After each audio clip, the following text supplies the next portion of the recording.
Bien, je vous propose de démarrer. Bienvenue à ce second webinaire de Simco Consulting, webinaire qui va concerner la gestion des données, les WMS, les outils informatiques au service de la logistique. Nous sommes dans un cycle de 4 webinaires. On est en train de réfléchir à en programmer d'autres. Nous avons parlé il y a 2 semaines de l'amélioration continue au sein de l'entrepôt. Aujourd'hui, nous allons parler des outils de gestion de données au sein de ces mêmes entrepôts, donc un outil d'amélioration continue. Et puis nos prochains webinaires qui seront destinés à l'étude de la faisabilité d'ici 2 semaines. Et dans 4 semaines, nous parlerons de la partie sous-traitance, tant logistique que transport. Voilà, donc je suis Benoît Cudel, je suis responsable pour la France des activités de Simco Consulting. Simco Consulting étant un, si ça veut bien, voilà.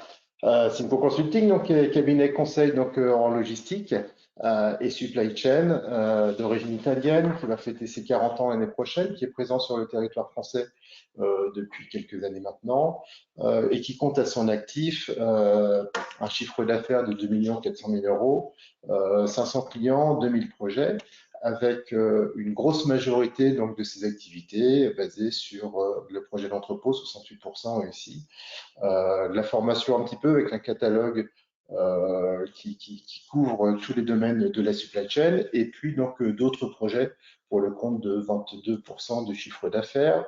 Un petit aperçu ici, je vous l'ai déjà montré au premier séminaire, au premier webinaire, pardon, des différents clients de Simco.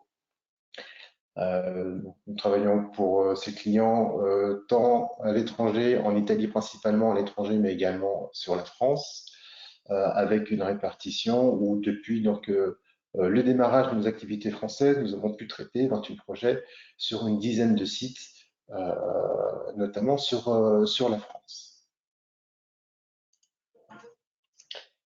Les activités de Simco sont vraiment liées à la supply chain, je vous le disais, organisation des réseaux de distribution, master plan, aménagement d'entrepôts, d'usines, tout ce qui est logistique d'entreposage qui vont nous intéresser particulièrement sur ce cycle de séminaires avec les notions de conception, système de manutention, la conception et la réorganisation des flux, puisqu'on parle beaucoup flux en logistique, des simulations de flux, simulations dynamiques des systèmes de manutention. On va reproduire sur un environnement 3D, des activités réelles pour aller chercher l'optimisation, des actions d'amélioration continue, on en a parlé il y a 2 semaines, et puis tout ce qui est identification d'outils de gestion d'entrepôt, donc notamment les WMS, dont on va développer cette partie aujourd'hui.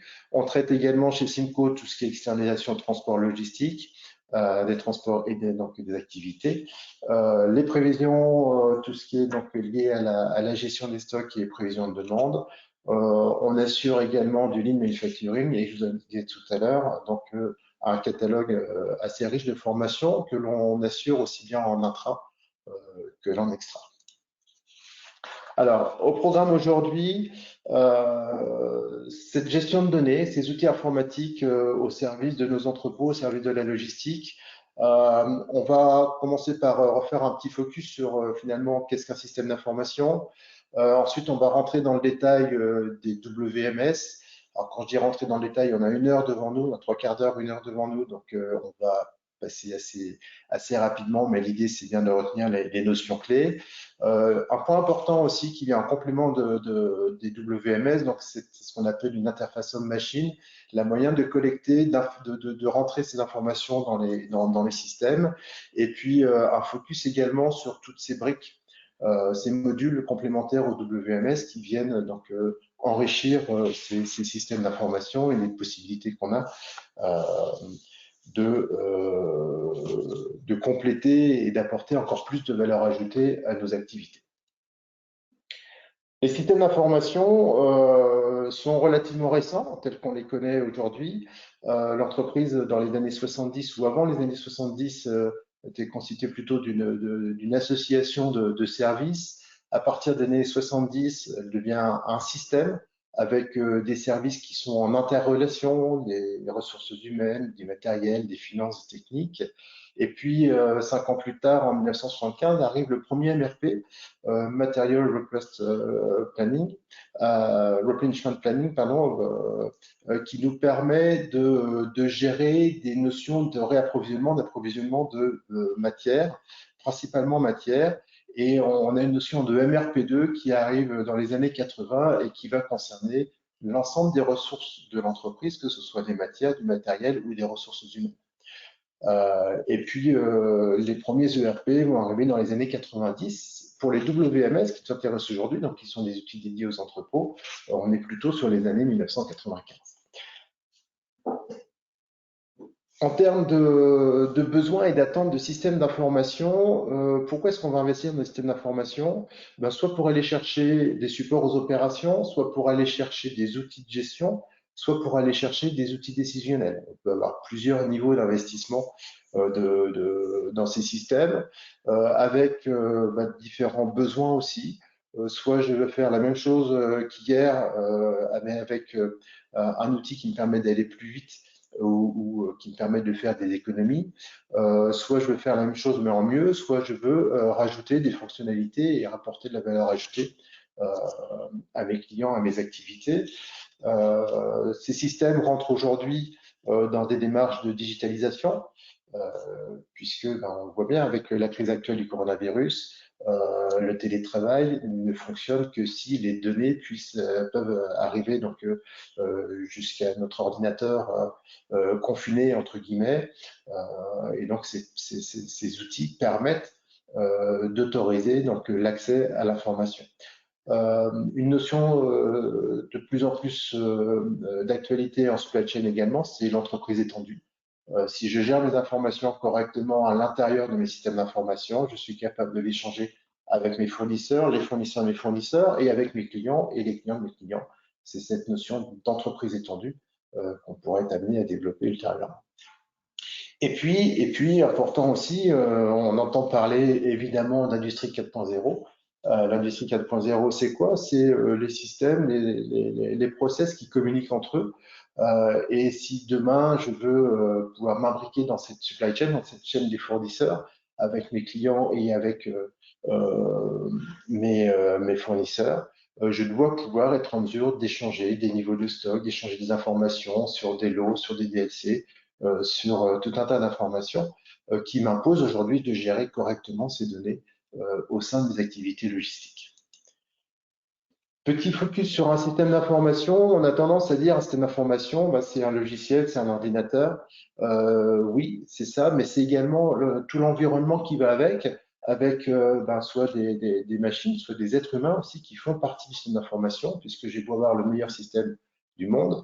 Si je n'entre pas les bonnes informations à l'intérieur, ou si je n'échange pas, ou si les informations restent à l'intérieur du système, ça va servir strictement à rien. Donc, ça veut dire qu'on a 3 niveaux dans un système d'information. On a un système de pilotage sur lequel donc, le système d'information va remonter des données de manière à pouvoir m'apporter, quand on en indique, des tableaux, des activités, des statistiques, de manière à ce que je puisse prendre les bonnes décisions sur mon organisation. Le système d'information, lui, qui a ses 4 missions de collecte, mémorisation, traitement et diffusion de l'information, et puis donc un système opérant qui va renvoyer donc des demandes, des consignes, des process donc pour transformer, pour produire, et qui va remonter ces demandes-là en disant c'est traité, ça va être analysé donc avec un maximum d'informations qui va fournir la valeur ajoutée pour remonter dans le système de pilotage. Ce système d'information, quand on analyse les systèmes qui sont donc relatifs aux outils de la supply chain, on est autour de l'ERP, évidemment, que tout le monde ou la majorité d'entre nous connaissons, qui est un système très opérationnel. On le voit sur ce document du CXP, le CXP étant un cabinet indépendant donc d'analyse des logiciels et de l'implantation de ces logiciels en entreprise. On a au-dessus de l'ERP donc un APS qui va nous permettre, donc on est sur des outils de planification, donc on est plutôt entre la stratégie et la tactique au niveau des entreprises. Et puis on voit ici arriver donc cette gestion des entrepôts vraiment sur un niveau d'exécution, ce qu'on appelle la supply chain execution, où donc on va communiquer avec l'ERP, on va communiquer avec des outils de gestion de transport, les TMS, avec des outils de gestion de commande. Peut-être que des fois, cette gestion d'entrepôt va pouvoir être intégrée dans les ERP, on va en parler. Peut-être qu'elle va pouvoir intégrer une petite partie de notions de TMS. On a des fonctionnalités différentes en fonction des fournisseurs, en fonction des domaines et des niveaux d'activité. Si on revient sur cette notion de système de pilotage, de système d'information, système opérant en termes de système d'information et qu'on l'applique au WMS, ou Warehouse Management System, nos outils d'entrepôt, on voit que le système d'information en lui-même va être constitué d'algorithmes qui va permettre des rapidités de traitement. On ne réinvente pas nos activités, on est toujours sur la même base, sur les mêmes process, le même fonctionnement, sauf que les outils d'aujourd'hui, les évolutions techniques et informatiques nous permettent d'aller beaucoup plus vite sur le traitement de ces informations. On va cumuler des milliers de calculs, ce qui est beaucoup plus rapide que nos fichiers Excel ou que nos calculatrices, ou voire même que nos différents produits en croix qu'on peut être amené à faire sur papier. Systèmes d'information vont nous permettre des rapidités de traitement et d'avoir des réactions très rapides entre ce qui se passe au niveau du système opérant, où on bénéficie de temps réel, on bénéficie de traçabilité, on bénéficie de fiabilité, on le verra, qui nous permettent de remonter de manière très interactive des tableaux de bord, des statistiques et permettre donc des prises de décision. Ces prises de décision ne vont fonctionner qu'à une seule condition, c'est que les paramètres et les données qui rentrent dans le WMS soient correctes. Si vous entrez des produits qui sont mal configurés dans un entrepôt, dans le système d'information, ils vont aller n'importe où, ou vous les entrez avec des anomalies, ils vont ressortir forcément avec des anomalies et générer des réclamations chez vos clients, ou des ruptures de stock, ou des écarts d'inventaire.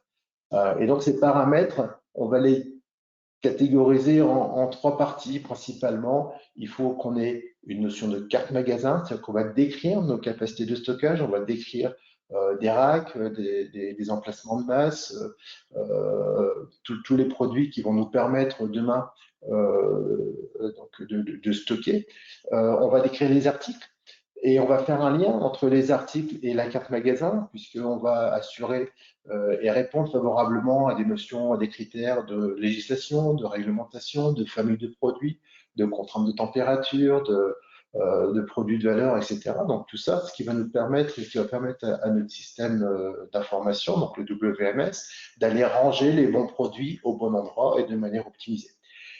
On peut gérer aussi des tiers qui sont plutôt généralement maintenant gérés dans les ERP. On n'est pas obligé de gérer en direct ces tiers-là. On peut récupérer l'information et la ressortir. Et on va gérer également donc des utilisateurs de nos entrepôts, les utilisateurs qui, eux, assurent donc, notamment sur la partie système opérant ou sur la partie donc, système de pilotage. Comment s'imbrique aujourd'hui donc le WMS? Soit vous avez une activité internalisée et vous pouvez très bien imaginer avoir un ERP du marché qui inclut une brique ou un module WMS. Les ERP se spécialisent, ils spécialisent de plus en plus leurs briques. On peut avoir des outils qui sont de plus en plus performants en termes de WMS. Si votre cœur d'activité est la gestion d'entrepôt, je vous conseille plutôt d'aller chercher un WMS du marché qui aura plus de fonctionnalités, qui saura mieux répondre à vos attentes, notamment sur la génération, la création de valeur ajoutée. On va être sur des produits qui vont être plus complets. Dès l'instant qu'on va commencer à externaliser, donc on peut faire discuter l'ERP d'un donneur d'ordre avec le WMS d'un 3PL, donc d'un prestataire logistique. On va être interfacé ici, on va le voir tout à l'heure, avec une interface EDI.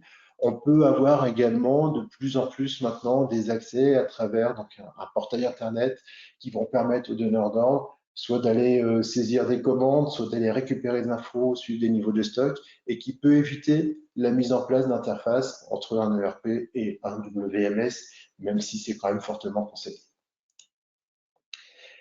On peut avoir également le cas d'un ERP qui peut avoir une brique WMS en interne parce qu'on peut très bien gérer en interne une activité logistique et qui va être connecté donc avec différents prestataires logistiques qui vont avoir chacun leur WMS. L'objet des interfaces va être plutôt de mapper, de conditionner correctement les informations qui vont rentrer et ressortir de l'ERP de manière à pouvoir avoir une synthèse globale correcte dans le système. Quand on parle d'EDI, de communication à mettre en place, d'échange de données informatisées, on va parler de fiches articles, on y reviendra tout à l'heure, on va parler de tiers éventuellement, on va parler d'annoncer, de réception, de confirmation de réception, de manière à pouvoir prévenir l'entrepôt de ce qui va se passer et à l'entrepôt de nous dire oui c'est bon je l'ai fait et dans quelles conditions, donc acquitté en intégralité avec des remontées d'anomalies ou pas. On va avoir des annoncés, des confirmations de préparation de commandes. On va avoir des échanges autour des chargements. Et puis, on va avoir des notions de mouvement de stock, des mouvements de stock d'inventaire, des changements de statut. On passe sur un statut qualité bloqué, quarantaine ou le contraire. Et des notions de co-packing quand on fait des petits kits, des assemblages et autres. Et puis, important, ok, on a ces mouvements donc au fil de l'eau. Il est important également de remonter une information de stock de manière à pouvoir vérifier tous les jours que tous les mouvements d'entrée-sortie générés par le WMS sont bien remontés dans le RP et qu'on soit bien sur des niveaux cohérents de stock. On n'est pas à l'abri d'un fichier DI qui se perd ou qui a un problème d'intégration ou autre. Et ça, c'est important à un moment donné de vérifier cette compatibilité des stocks et ce réel niveau de stock entre le RP et le WMS. Rentrons maintenant dans le détail de WMS qui va nous permettre donc d'aller gérer correctement un entrepôt.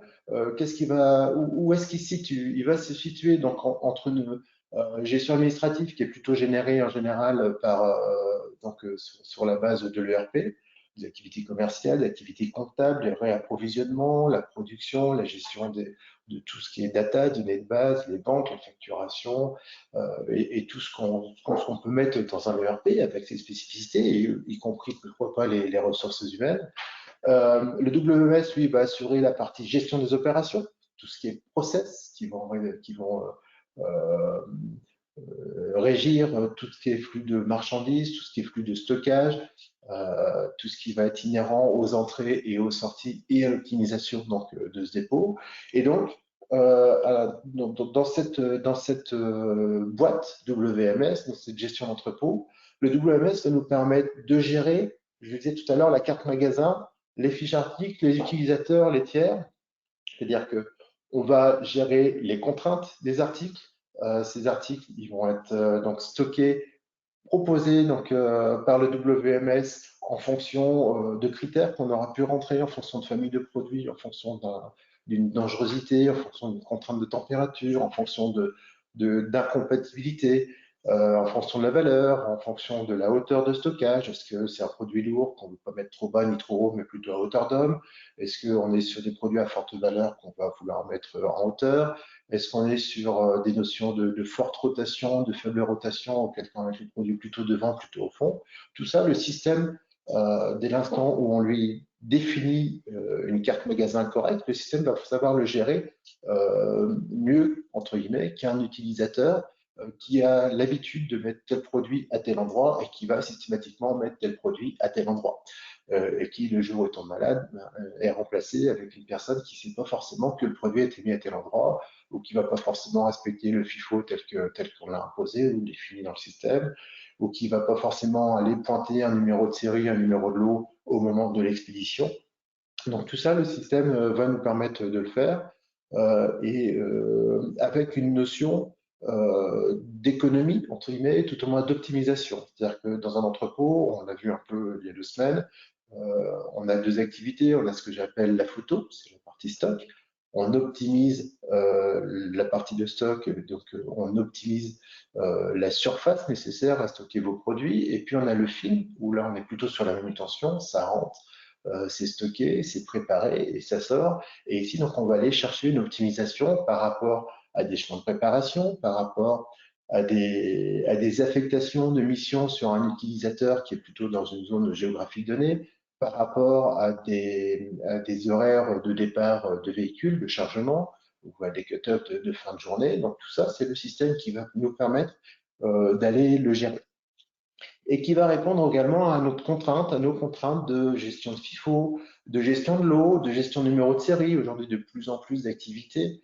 On pense notamment aux activités pharmaceutiques qui vont nous demander d'aller identifier avec la sérialisation, d'aller transférer un numéro de série jusqu'au client final.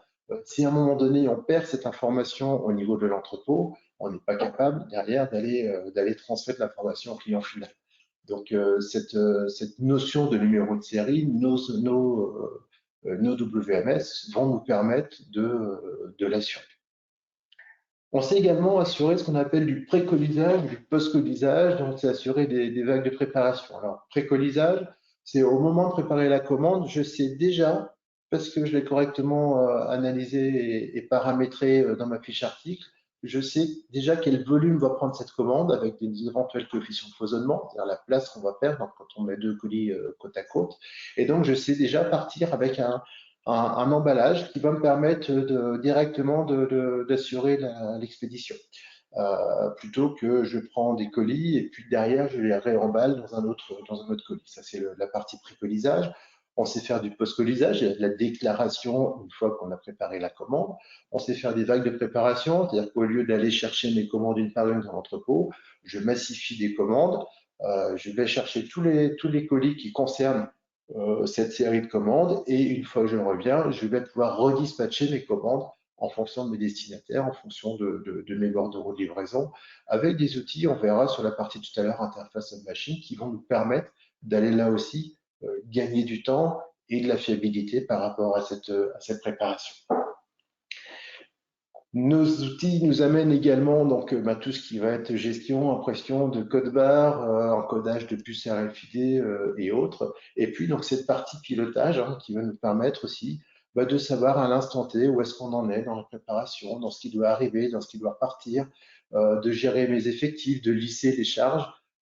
Et là aussi, quand on a une activité logistique importante ou quand on est prestataire logistique, la valeur ajoutée de l'entrepôt, c'est bien aujourd'hui la ressource humaine, alors avec les systèmes automatisés à côté, mais il y a toujours de l'humain dans nos entrepôts et l'idée c'est d'aller gérer le mieux possible la répartition donc des tâches et des temps de travail par rapport donc à nos activités.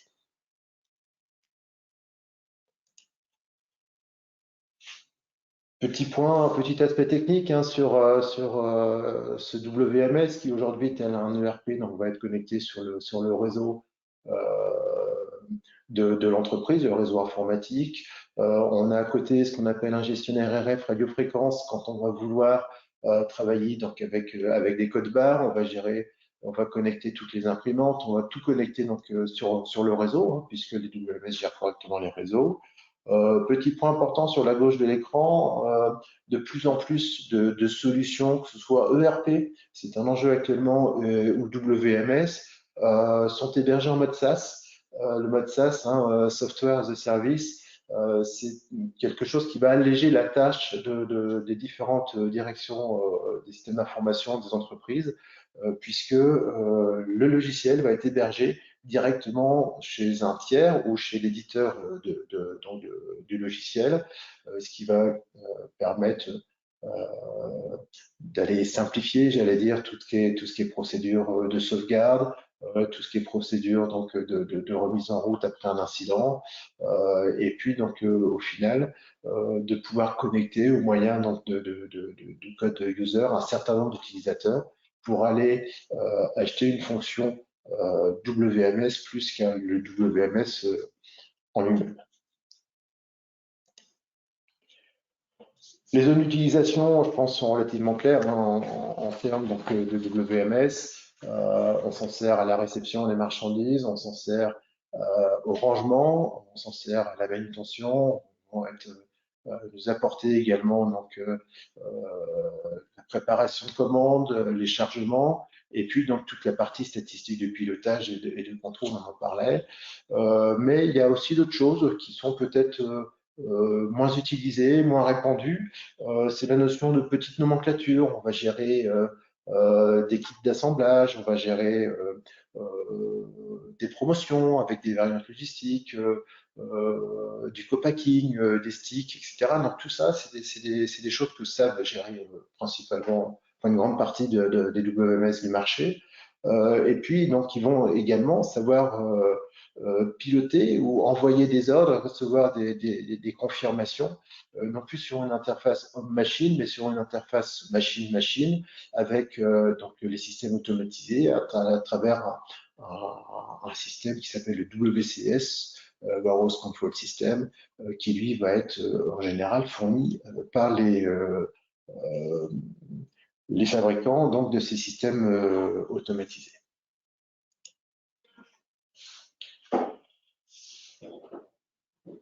On en reparle et on en parle à nouveau ici. Donc, c'est vraiment les trois points importants, points d'entrée donc de l'ERP, les emplacements, les articles, où effectivement on va gérer donc une correspondance entre les deux. On n'a pas beaucoup insisté sur la notion d'opérateur. Tout est tracé dans un ERP à 100%. Dès l'instant que vous rentrez un produit, dès l'instant que vous transférez un produit, dès l'instant que vous déclarez une casse, que vous déclarez un écart d'inventaire. On a les opérateurs avec un système, comme tout système d'information, donc d'autorisation. Est-ce qu'on est autorisé en tant que cariste à déclarer un écart d'inventaire, à déclarer une casse, déclarer un manquant, à valider une commande partielle.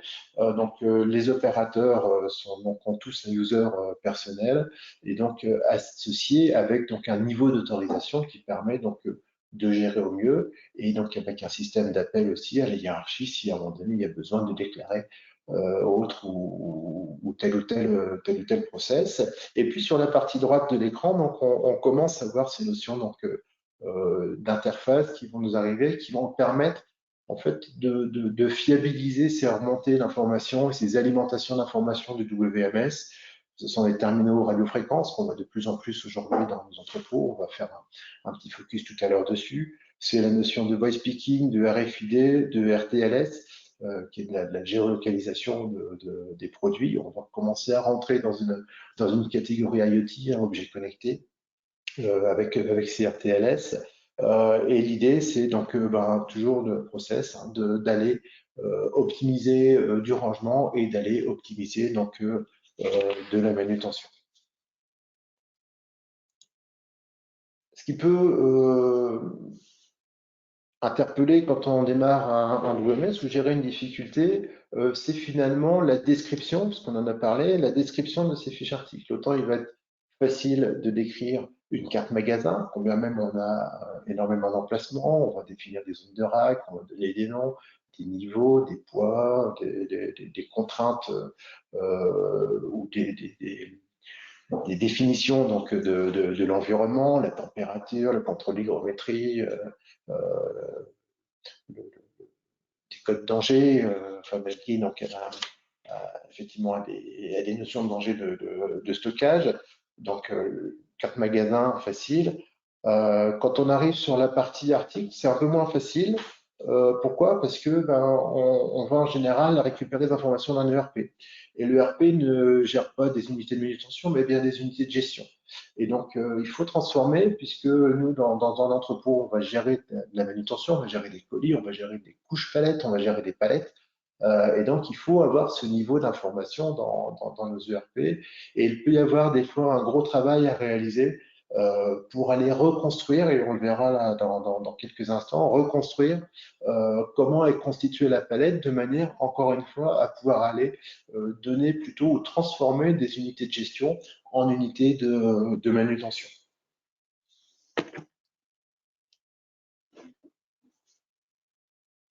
Ces informations, donc, on en a besoin. On a besoin des volumes, on a besoin des poids pour savoir si à un moment donné une palette peut être positionnée dans un rack en respectant donc la limite de poids de ce rack par rapport à de la hauteur, par rapport à des volumes, par rapport à la préparation. On doit être extrêmement précis de manière à pouvoir ensuite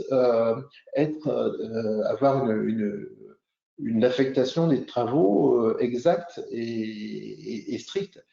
Si à un moment donné, on déclare un mauvais volume, une mauvaise dimension sur un colis, et qu'on veut les mettre dans un rack où on a une hauteur d'1,20 m disponible, par exemple, le cariste arrive, et puis là, il voit que, bah non, chef, ça passe pas, évidemment. Pourquoi? Parce qu'on n'a pas bien paramétré les dimensions donc, de ces colis. Donc, toutes ces dimensions, il va falloir qu'on les gère correctement et qu'on aille vraiment avec minutie les renseigner, y compris les poids, qui peuvent être même encore aujourd'hui gérés, je veux dire, avec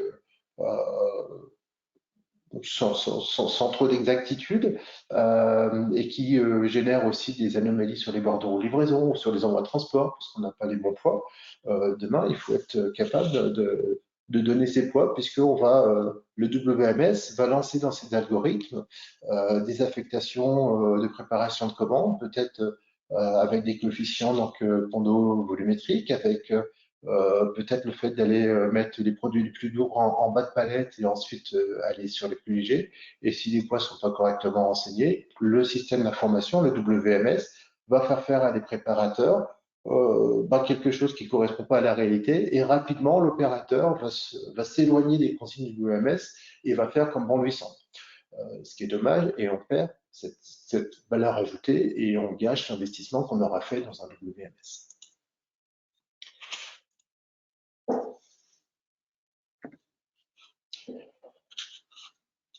On l'a très rapidement survolé il y a 2 semaines. Quand on parle d'unité de manutention, unité logistique, je prends toujours un exemple avec des piles. L'unité de consommation, l'unité consommateur, c'est la pile. Vous ne pouvez pas acheter une pile toute seule, soit chez le buraliste, soit en grande surface. Vous allez acheter un blister de 4 piles. Donc, on a ce qu'on appelle ici une unité de vente consommateur. Cette UVC, c'est l'unité en dessous de laquelle on ne saura pas aller servir une préparation de commande ou un client. Et puis, donc, on a différentes couches qui nous permettent aussi de faciliter les travaux donc, des manutentionnaires. Au lieu de leur dire, on a 11 200 unités de vente consommateur sur une palette et tu vas m'en préparer 15 000, on leur dit, on a des petits cartons où on met 10 UVC dedans et puis on a des gros cartons dans lesquels on va mettre 20 petits cartons, donc on a au final 200 UVC et puis ces cartons on les met sur des couches et puis des couches sur les palettes et l'exemple qu'on a ici va permettre au préparateur, à travers ces interfaces machine toujours, d'aller gagner du temps sur la partie préparation de commande et d'éviter de sortir son papier, son crayon et sa calculatrice.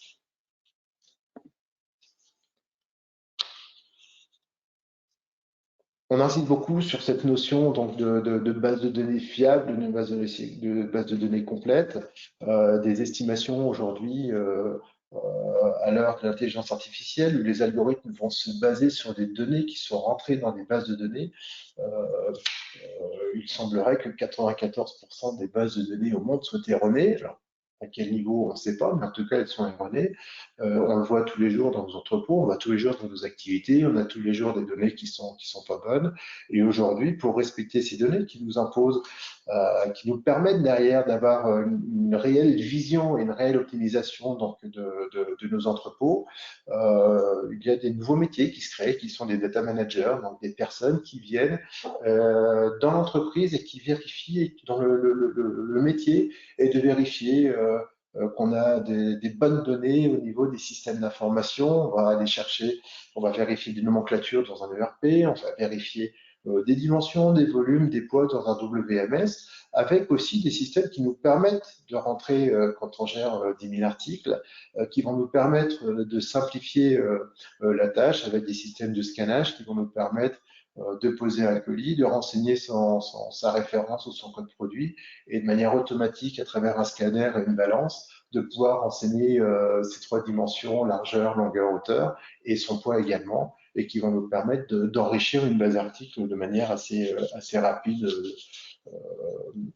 pour alimenter de manière fiable donc, ce WMS.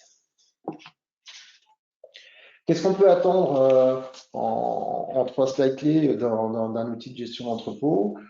3 exemples d'optimisation possible. On peut réduire cette notion de ce qu'on appelle d'up to stock, donc On a l'habitude de réceptionner les produits, de les contrôler, de les mettre en stock et puis ensuite de les préparer, les ressortir sur une zone de préparation, une zone de chargement.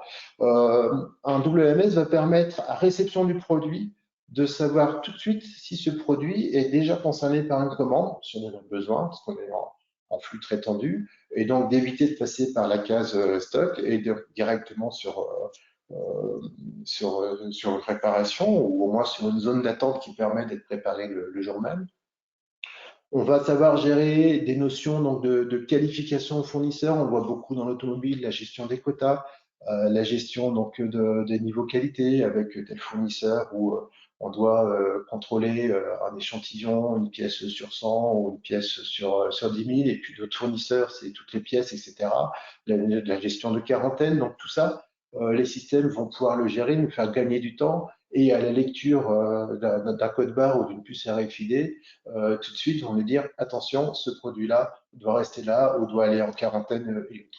La notion de cross-docking aussi est de plus en plus intéressante. Donc l'idée, c'est de limiter un maximum le stock dans nos entrepôts. On reçoit les produits sur une palette et cette palette, on sait qu'on a à la dispatcher entre, alors soit la faire directement traverser le quai pour être mis en chargement sur une destination, soit être dispatché en trois pour aller chez trois destinataires différents. Mais on a la traçabilité, très bien une étiquette qui s'appelle une étiquette SSCC, de savoir exactement le contenu de la palette et de savoir comment la dispatcher sur d'autres activités.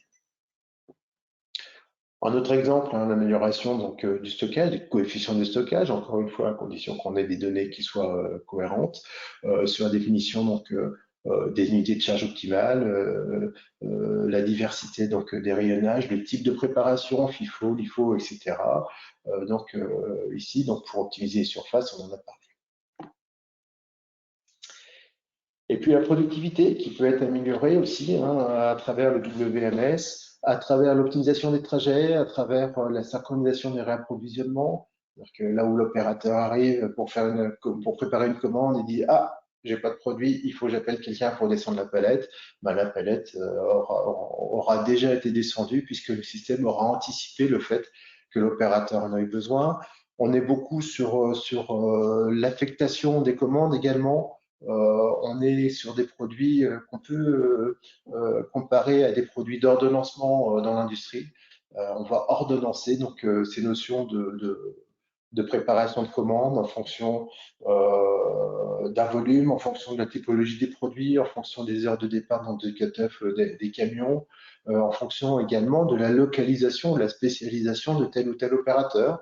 On a une préparation qui est à faire dans la cellule 3. On a un préparateur qui vient d'acquitter, donc de valider juste à côté une préparation de commande. On sait qu'il est sur place. Pas la peine qu'il revienne au bureau chercher des papiers. Il va rester sur place et enquiller derrière sa préparation supplémentaire. Donc là, on est vraiment sur l'amélioration très très rapide en termes de productivité.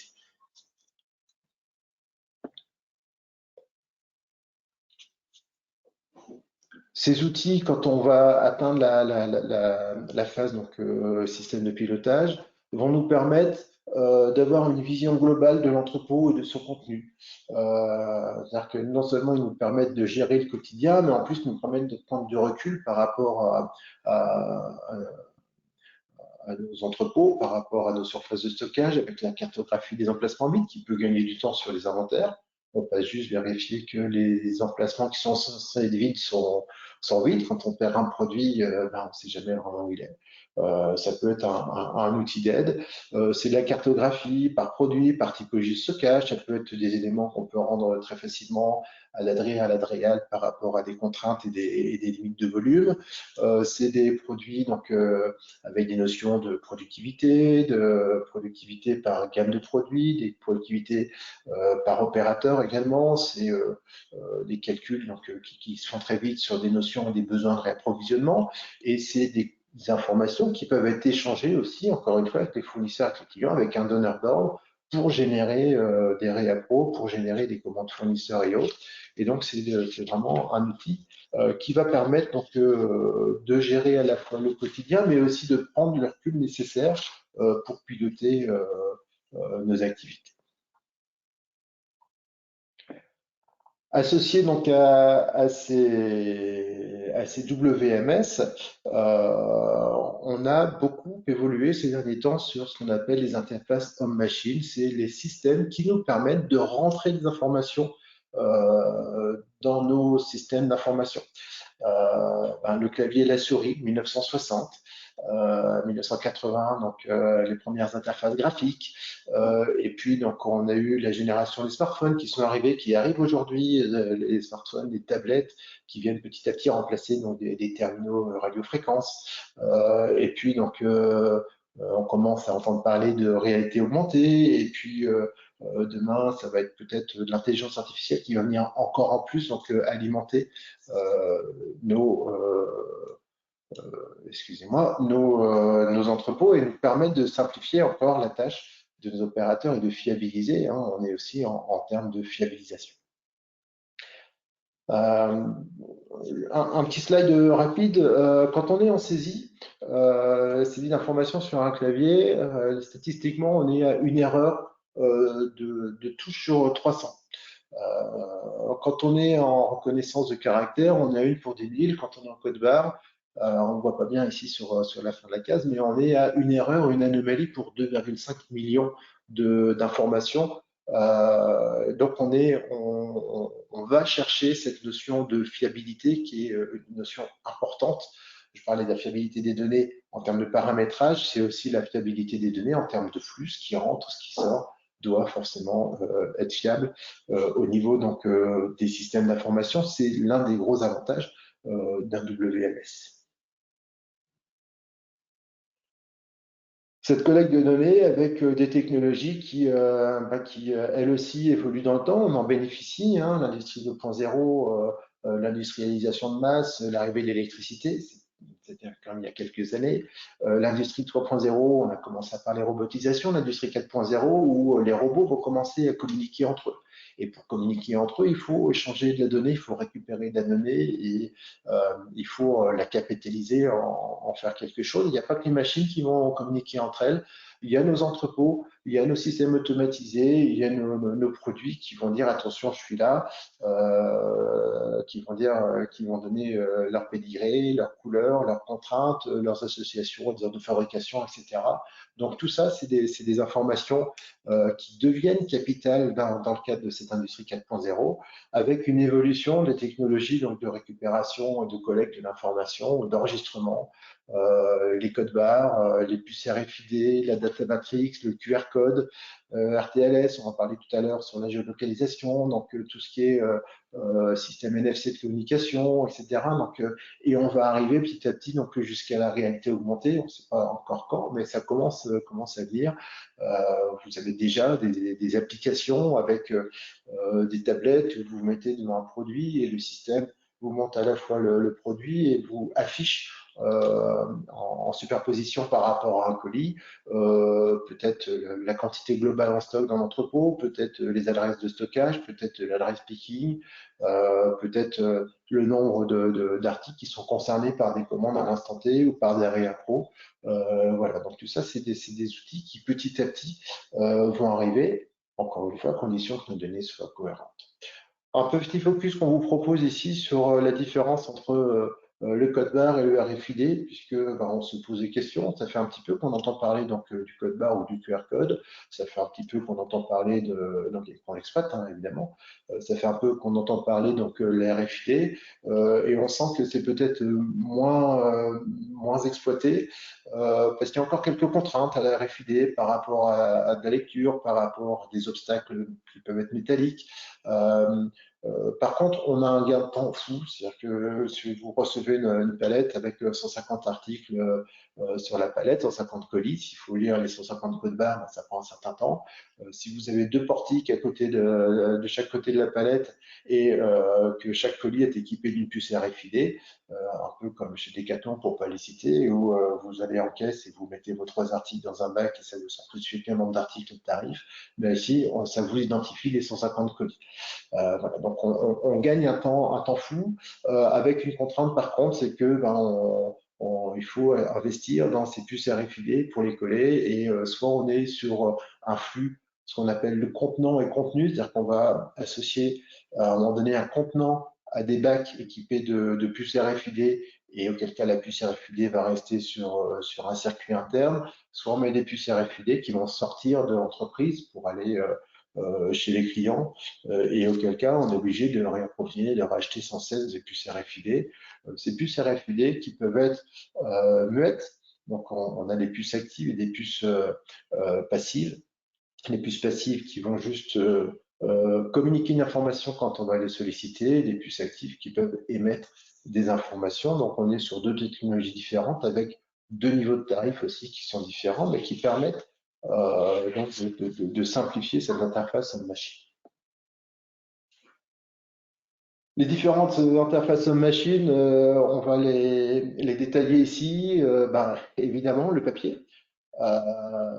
Et aujourd'hui, on a encore trop d'entrepôts équipés de WMS, équipés de systèmes performants d'interface homme-machine. Et malgré tout, l'opérateur qui part avec son papier, qui vient cocher ce qu'il a fait, parce qu'il a moyennement confiance en son terminal RF ou autre.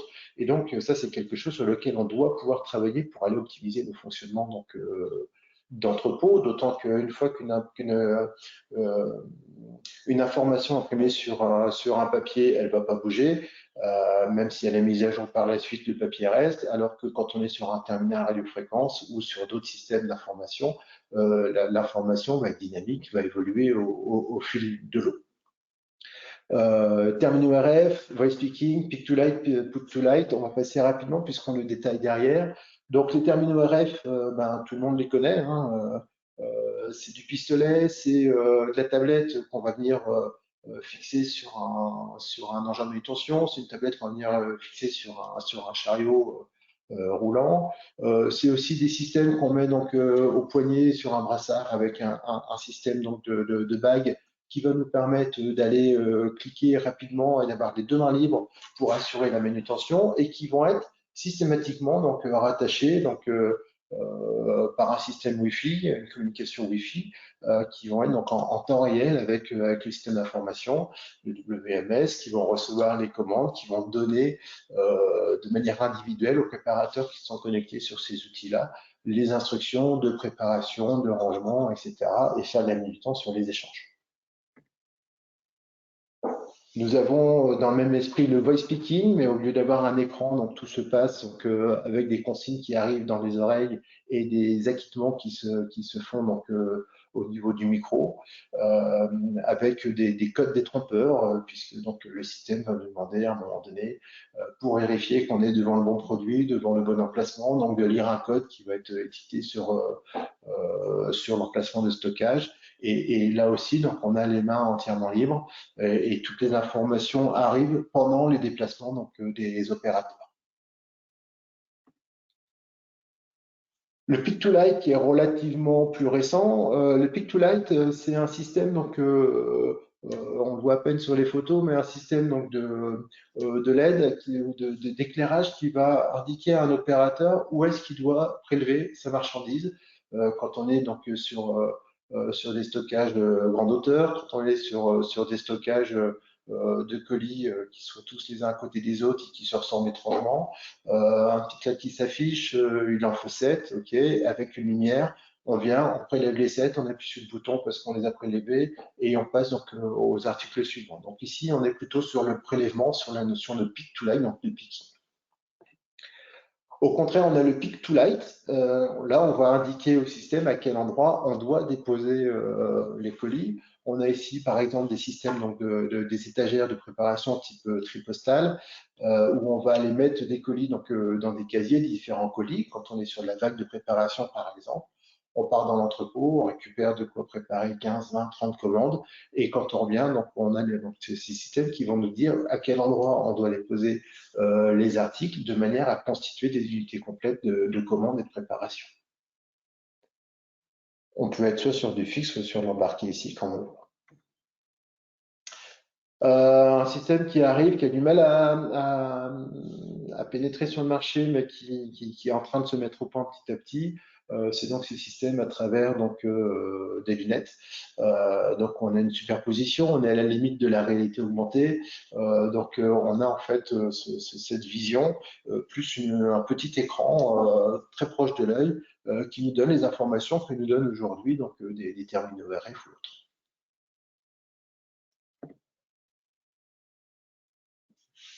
Sur cette partie donc de gestion d'entrepôt et de WMS, puisqu'on en a terminé avec la partie donc interface machine, on a le choix aujourd'hui sur le marché. On a des éditeurs de WMS, on a donc ces briques WMS qui sont intégrées dans des ERP, on a des outils qui peuvent être, qui sont encore développés en interne. On a des outils du marché qui sont à personnaliser, à paramétrer en totalité. On a des outils du marché qui sont aussi pré-paramétrés. Certains éditeurs ont spécialisé des séquences de paramétrage des outils sur la grande distribution, sur la pharmacie, sur l'industrie, etc. Donc aujourd'hui, on peut avoir des outils qui sont relativement orientés par secteur et on peut avoir c'est pas péjoratif, mais le petit WMS pour une petite activité et avec un tarif très abordable. Et on peut avoir des grosses machines industrielles, multinationales, multi-dépôts, multi-sites, évidemment activités qui vont être plus onéreux évidemment, mais qui vont apporter la valeur ajoutée attendue. La première chose à faire évidemment, avant d'investir dans un WMS ou avant de faire évoluer son WMS, c'est d'analyser le fonctionnement et de savoir comment on fonctionne aujourd'hui, de quoi on a besoin demain pour ramener de la valeur ajoutée à notre activité et à notre entreprise.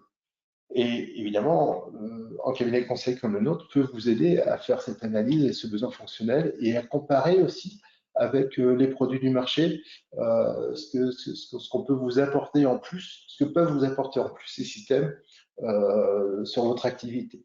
Et je vous propose ce petit schéma avec là ici identifié quelque part une patate avec vos process actuels. On va aller chercher donc un process futur. C'est que peut vous apporter donc ce WMS et à un moment donné, on va avoir un point commun entre l'actuel et le futur WMS. Et là, il va falloir se poser les bonnes questions. Pourquoi? Parce que ce que fait pas le nouveau WMS et ce que vous faisiez avant, il va falloir apprendre à faire autrement ou à se passer de cette activité. La partie qui est en commune, il va falloir adapter forcément notre utilisation, nos usages avec les nouveaux outils. Et puis, il y a ce futur WMS qui vous apporte une notion d'innovation et vous pouvez vraiment aller tirer profit par rapport à votre activité de manière à pouvoir là aussi ramener de la valeur ajoutée et rapporter peut-être des process, des innovations à vos services commerciaux, à vos services marketing, à votre entreprise, qui vous permettent derrière peut-être d'avoir des éléments donc, différenciants par rapport donc, à la concurrence ou par rapport à d'autres activités. Alors, pour ou contre un WMS, vaste question. On a beaucoup d'avantages. Le suivi des stocks en temps réel, la réduction des erreurs, les contrôles des process, la réduction des stocks, la fiabilité, hein, encore une fois. Hein, si j'avais trois éléments à retenir dans WMS, c'est le temps réel, la fiabilité et la traçabilité. Voilà, ça c'est des gros avantages du WMS, en plus des optimisations et des économies en termes de stockage, surface de stockage et de manutention. Par contre, ça demande un effort et ça demande une rigueur parce que ça demande d'analyser vos besoins, d'analyser les ressources du marché. Ça demande une gestion de projet avec de la conception, avec des phases de tests, des tests unitaires, des tests intégrés.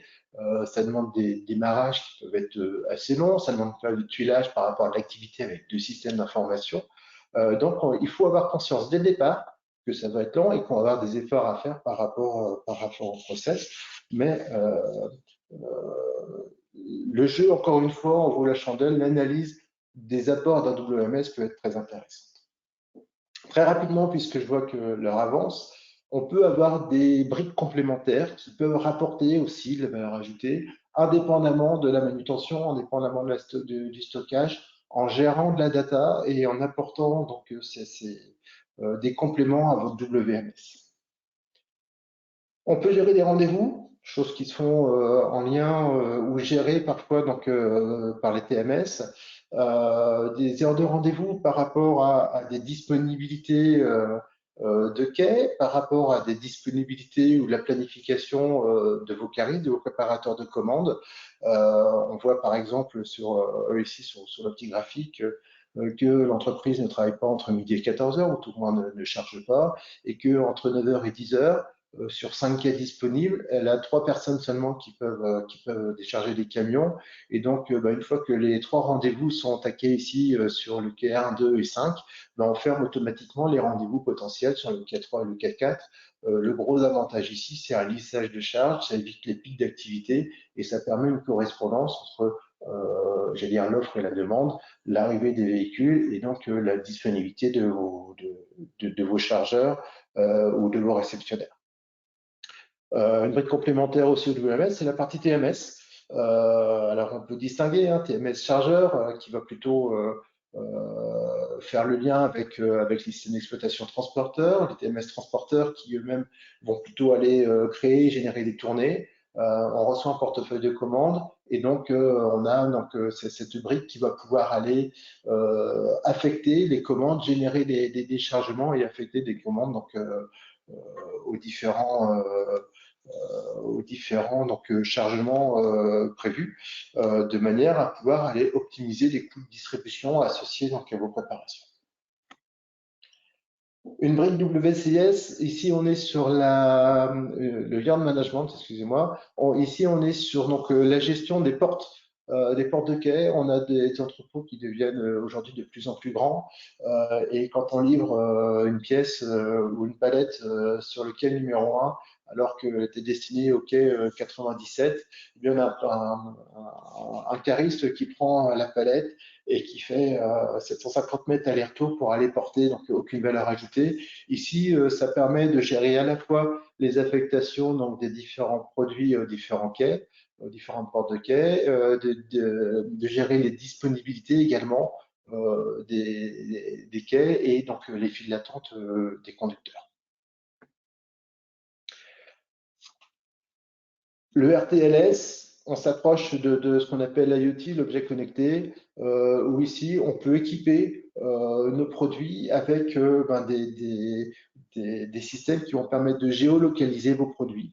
Quand on veut, quand on a des produits de valeur qu'on doit absolument gérer, quand on a des fortes contraintes de sécurité et vérifier qu'un produit est bien à son bon endroit par rapport à la température, l'hygrométrie et autres, ou ne serait-ce que quand on veut analyser nos flux, on équipe un cariste, on équipe des produits, on équipe une palette, et on fait comme le schéma ici, des spaghetti charts où on va faire donc des analyses de carte de chaleur pour voir un petit peu les différents mouvements d'optimisation. Ça aujourd'hui, c'est des choses qui sont intégrables dans les WMS de manière à pouvoir aller chercher là aussi la meilleure optimisation. Une des briques qui est complémentaire au WMS, c'est des petits logiciels qui nous permettent, petits encore une fois, pas péjoratifs, mais qui nous permettent d'aller optimiser de la palettisation, d'aller optimiser des chargements, voilà, par rapport à des contraintes dimensionnelles, à des contraintes pondérales, et donc aller chercher le conditionnement idéal pour pas perdre de place sur une préparation, dans du stock, dans des conteneurs, sur la préparation de commandes. Donc ça, c'est des outils qui viennent facilement donc enrichir les valeurs ajoutées de nos WMS. Évidemment, on ne pourrait pas conclure sans parler de tableaux de bord qui sont aujourd'hui donc de plus en plus performants, qui restent encore des outils de pilotage, qui sont encore pas tout à fait des outils décisionnels, puisqu'il y a toujours l'homme qui vient appuyer sur le bouton, ou la femme évidemment, qui vient appuyer sur le bouton pour activer, pour prendre une décision. Et donc on redescend sur le système opérant pour la mise en œuvre. Demain, ce sera peut-être des outils qui prendront eux-mêmes la décision. On n'y est pas encore, mais en tout cas, nos systèmes encore une fois avec les bonnes données, avec la bonne fiabilité, la bonne traçabilité, nous remonte des données correctes qui nous permettent de prendre les meilleures décisions possibles au niveau de la gestion de nos entreprises. Alors, entre WMS et WMS, je ne saurais que vous conseiller d'aller vers un WMS, mais bien préparé. Voilà, outil incontournable pour la logistique d'aujourd'hui, celle de demain. On a des contraintes de plus en plus fortes qui nous sont imposées par nos flux supply chain. On a du e-commerce, on a du click and collect, on a de plus en plus de commandes qui sont de plus en plus petites.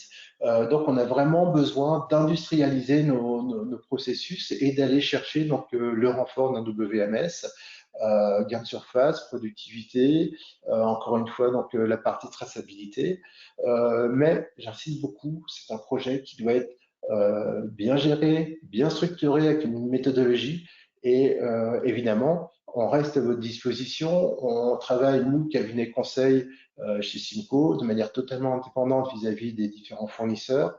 On commence et on vous proposera donc un séminaire dans 2 semaines sur la partie étude de faisabilité. On analyse vos données, on analyse votre fonctionnement. En fonction de ça, on va chercher les technologies qui vont bien. Éventuellement, donc, on va chercher derrière, on va réaliser tout ce qui est la phase de cahier des charges, appel d'offres par rapport à différents éditeurs de WMS du marché pour vous aider à l'implémentation. Et derrière, on peut suivre et on va suivre pour vous la mise en place avec notre expérience et notre recul sur l'activité. Voilà, je vous avais dit 1 heure qui est rapide, j'ai un petit peu dépassé et vous m'en excusez, c'est rapide pour parler donc, de la gestion des données dans les entrepôts. Je reste à votre disposition si vous avez des questions et j'espère que vous en avez. Vous avez le moyen de les saisir au fil de l'eau pendant la présentation. Juste peut-être avant de répondre à vos questions et de clôturer par la suite ce webinaire, 2 dates. Donc, le 13 mai prochain, étude de faisabilité, la clé pour choisir donc, la solution d'entreposage. On parlera aussi bien de système d'information que de système donc, de manutention et de stockage. Et puis, donc, le 27 mai, le choix d'un prestataire logistique, comment procéder à l'externalisation finalement, tant logistique que confier son transport donc, à un transporteur avec différentes alternatives. Et donc, ça, ce sera pour le 27 mai. Voilà, je vous remercie pour vos attentions. Restez en ligne si vous avez posé des questions.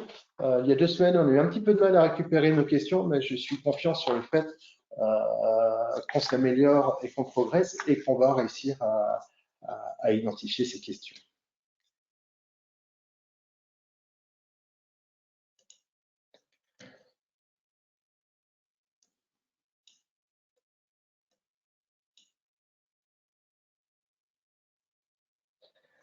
Alors, la première question qui est posée, c'est Deltadrone et Geodis ont conçu un robot pour l'inventaire des entrepôts. Connaissez-vous cet outil? Merci. Oui, FM Logistique a également développé donc, ce type d'outils.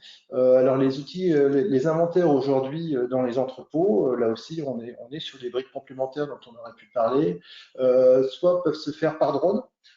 Des scènes de drones donc, qui viennent dans les allées de l'entrepôt, en général quand il n'y a personne évidemment, et puis donc vont identifier la présence des palettes. Alors attention, on identifie que le contenant est bien là, on ne va pas jusqu'au détail du contenu. Et puis on a également donc un autre système qui est opérationnel aujourd'hui, qui est un système donc, de flashage. Donc on équipe des chariots avec sur les fourches avec des systèmes donc, de caméras et de photographie. Et donc, ben, niveau par niveau, on évolue dans les allées des différents racks.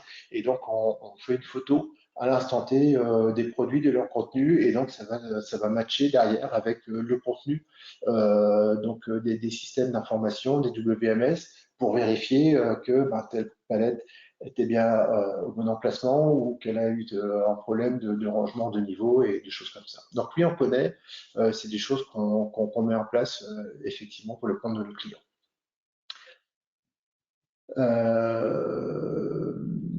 Voilà, la deuxième question concerne Deltadrone et Geodis, ok, c'est la même. Quels sont les points de vigilance si l'on veut opter pour un WMS sous... J'ai pas la suite de la question. Sous SaaS. Alors, le mode SaaS. Donc, le mode SaaS, c'est donc un moyen de connexion à distance, c'est-à-dire qu'on confie un hébergement d'un système d'information, donc soit un éditeur, soit un fournisseur donc d'accès de réseau. En général, on va lui confier la partie EDI, hein, donc échange d'informations, donc qui pour rentrer et sortir des informations de ce système avec un donneur d'ordre. Les points de vigilance. Alors, on peut se renseigner déjà sur la localisation, où sont les serveurs. Vaste sujet, cybersécurité, etc. Donc, par rapport donc, à la localisation géographique, par rapport à des points de sécurisation, évidemment, par rapport à des points donc, de mirroring ou de duplication des données, parce que si un serveur lâche à un moment donné, il faut qu'il y en ait un qui puisse prendre le relais, évidemment. Et puis, on va s'occuper également à mettre en place donc, un contrat avec ce fournisseur et notamment ce qu'on appelle un SLA, on aime bien en logistique et supply chain les termes anglais, donc un Service Level Agreement, qui va imposer à la fois à l'hébergeur, à la fois à l'éditeur, de mettre à disposition son système d'information à 99,8% du temps, de s'engager à remettre en service en cas de panne ou d'arrêt d'activité sous 1 heure, 2 heures, 4 heures, en fonction de nos contraintes, donc le système d'information, qui va s'engager à mettre en place également donc, tout un système donc, de sécurisation des opérations de maintenance qui peuvent se faire le dimanche si on travaille la semaine, etc. Donc ça, c'est des points sur lesquels il faut évidemment travailler. Donc ce SLA qui va pouvoir définir les données et la règle du jeu finalement entre le fournisseur du WMS et vous en tant qu'utilisateur. L'avantage d'un tel système, c'est que vous achetez finalement un nombre de licences cumulées indépendamment, donc non nominatives en cumulé, c'est-à-dire que vous pouvez avoir 300 users d'inscrits et limiter 100 personnes à la fois, par exemple, sur ce type d'activité. Et quasiment tous les fournisseurs WMS passent en mode SaaS.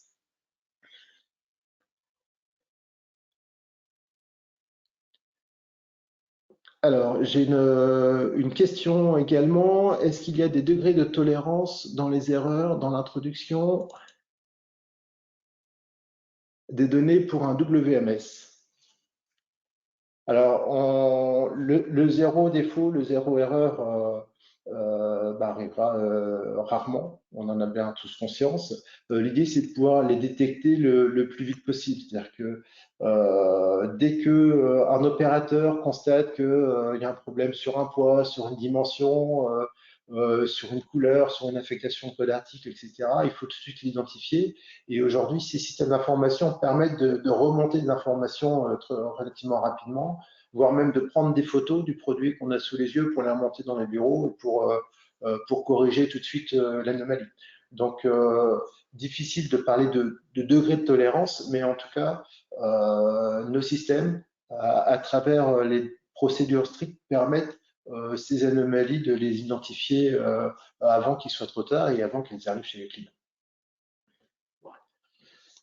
Alors ensuite, bonjour Benoît, nous nous connaissons déjà parce que nous avons coopéré pour un client commun, ce qui m'a permis d'apprécier ta compétence, merci. Crois-tu qu'il faille aller vers des interconnexions entre WMS dans un proche avenir? Vois-tu une normalisation future des fonctionnalités ou des échanges de... Hop, je vais juste chercher la fin du message.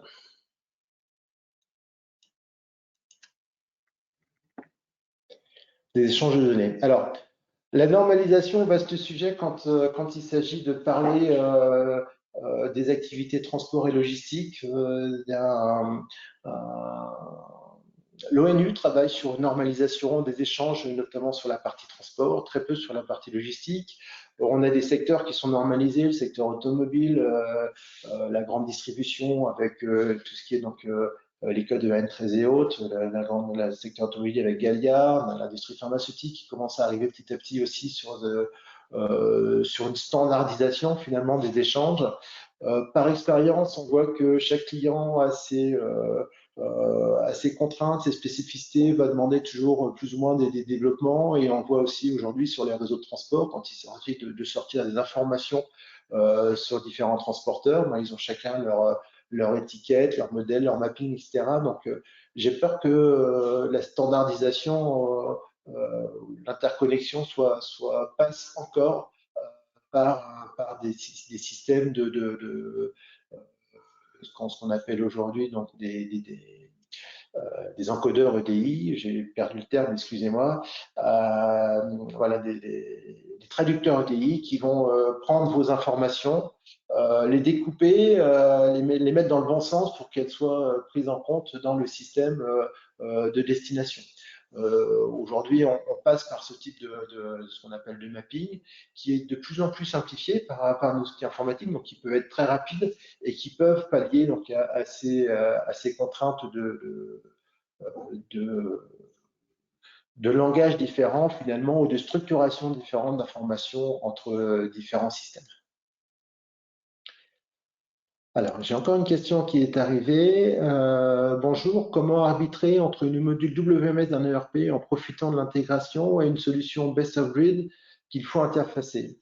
L'analyse se fait par rapport aux fonctionnalités. Qu'est-ce qu'on a besoin aujourd'hui dans notre entrepôt pour aller chercher nos optimisations, nos productivités, nos optimisations de déplacement, et qu'est-ce qu'offre notre ERP en termes de fonctionnalités? Vous avez des ERP qui ont une brique WM, qui se contentent finalement de découper vos unités de gestion en disant j'ai 1000 produits de 1000 unités de tel produit, je vous les transforme en 10 palettes de 100 et je gère la localisation, donc les adresses de stockage de ces palettes-là. Et puis, vous avez des systèmes qui vont aller être plus performants sur la partie picking ou sur les chemins de préparation, sur l'affectation de classes de rotation, etc. Encore une fois, difficile d'être très général ici. Mais en tout cas, ça commence par vraiment l'analyse l'analyse de l'existant, l'analyse de ce qu'apporte finalement l'ERP en lui-même. Est-ce que ça suffit? Est-ce que ça répond à votre activité? Ou est-ce qu'il faut aller chercher plus loin et aller interfacer donc un WMS?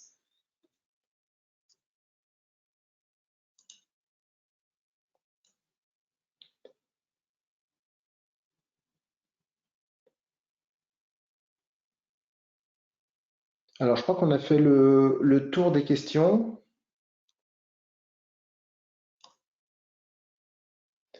Voilà, on a fait le tour, il est midi et quart, on a débordé, mais le sujet est intéressant.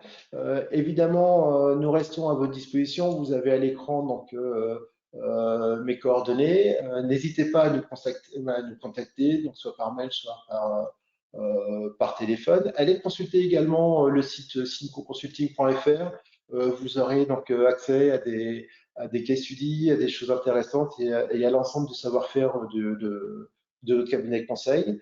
Je vous remercie pour votre attention. Je vous donne rendez-vous dans 2 semaines pour parler de l'étude de faisabilité. À très bientôt. Merci encore.